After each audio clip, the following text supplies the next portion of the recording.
bid'ah itu dari siapa? Perkataan bid'ah? Hah? Dari Nabi Muhammad SAW. Bukan dari lidahnya dai-dai, bukan. Saya dan teman-teman dai ini hanya menyampaikan hadis Nabi. Kan Nabi bilang, hadis yang terkenal hadis irbat dalam hadis sahih, alaikum bisunnati wa sunnah khulafa'ur rasyidin mahdina min ba'di addu alaiha bin nawajid, gitu kan?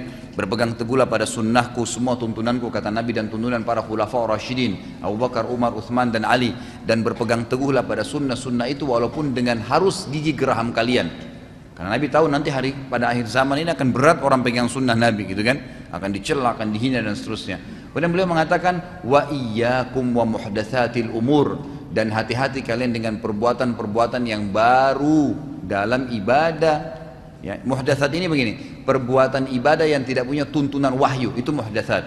Hati-hati kalian dengan perbuatan yang kalian anggap ibadah padahal bukan ibadah karena nggak ada tuntunan wahyunya, gitu kan? Terus beliau mengatakan fa inna kulla muhdatsatin bid'ah, kata Nabi.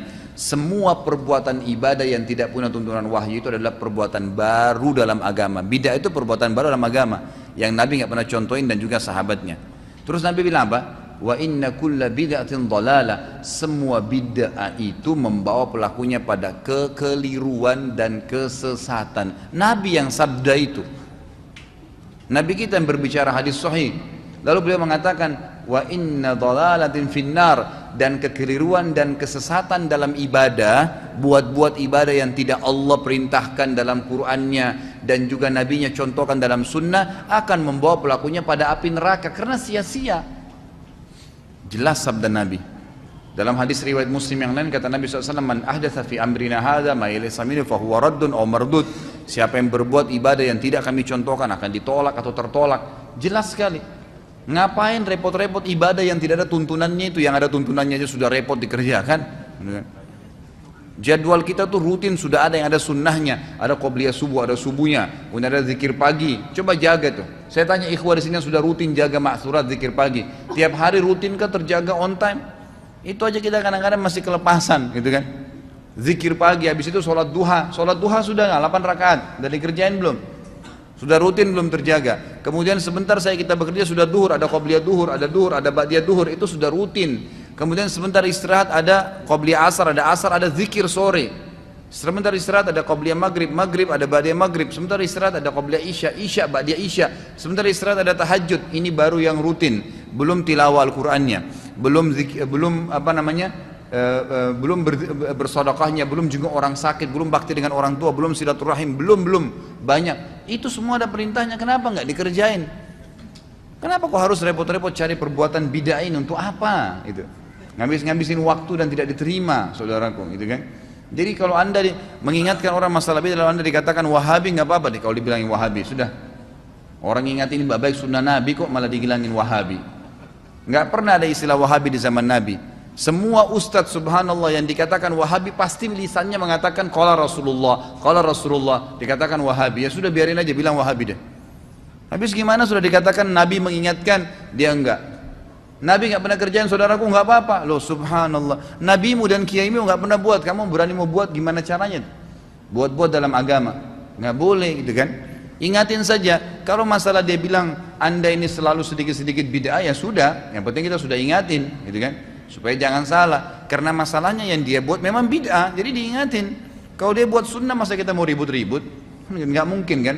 Ingat, rivalnya sunnah bid'ah, lawannya itu. Artinya orang, kata para ulama, satu mengerjakan perbuatan bid'ah berarti dia mematikan satu sunnah. Kalau orang mengerjakan satu sunnah, dia sedang mematikan satu bid'ah. Udah nggak usah repotin diri dengan bid'ah nih, sunnah aja banyak belum dikerjain. Jauhin aja gitu kan. Tugas kita menyampaikan, Allahu a'lam. Biasanya kitab-kitab terjemahan Wahabi itu memang cukup provokatif dan dengan narasi yang memang siapapun yang nggak pernah mondok pasti tertarik. Misalnya begini, cerita bid'ah misalnya. Iyyakum wa muhdatsatil umur fa inna kulla bid'atin dhalalah wa kulla dhalalatin finnar, misalnya gitu. Wa kulla muhdatsatin bid'ah wa kulla bid'atin dhalalah wa kulla dhalalatin finnar. Ada yang baca wa kullu bid'atin dhalalah wa kullu dhalalatin finnar. Terus beliau meneruskannya begini, kata bin Bas, hadza huwa Rasulullah hakama bi annal bid'ah kullaha dhalalah Terus diteruskan, wajar as-Syafi'i faqasama ila hasanatin wa dolalatin wa sayyi'atin.